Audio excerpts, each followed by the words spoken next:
bese nitshela amaNazaretha ayekuthwala. Phuthuma ningitshelele lamaNazaretha angcolisa ingelosi yakhona ayeke ithwalo. Ayeke ukungcolisa ingelosi yesabatha ngethwalo. Yes. Hamba utshela uNazaretha aliyeke isithwalo. Mhla kuphelwe. Ngoba sesiwami. Kubuhlungu nalento angixoxa mama. Yabona mina mfethu ngiyamazi uShembe ayikancane. Ngiyamazi kakhulu. Ngiyamazi ngikhiphe esigodini sesizokufa. Ngila ngikhona njengamanje. uShembe udlala inkulu indima empilweni yami. Kuyikona ukuthi angakazinikeli ngoba ngiyazazi ngisafuna ukulungisa inhliziyo yami. Mina ngangazi ukuthi kudala umuntu uma esegqoka ingubo emhlophe uyigqoka eseshiye konke okomhlaba eselungise inhliziyo yakhe kuqala kuyiyona ebalekile kuyiyona eyithempeli kaNkulunkulu.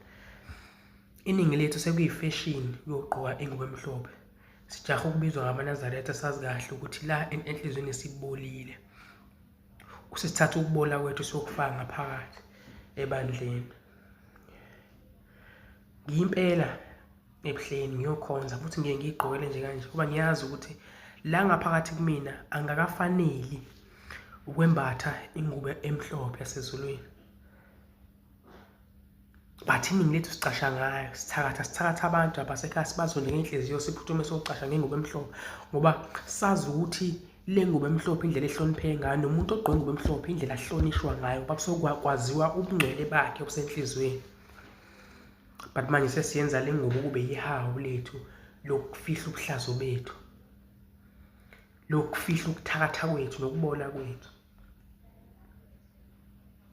Bafethu musani ukuganga into enhle kanje. Kodwa-ke bathi uShembe uyiqilele inkosi emhlane akathule ngoba ethule.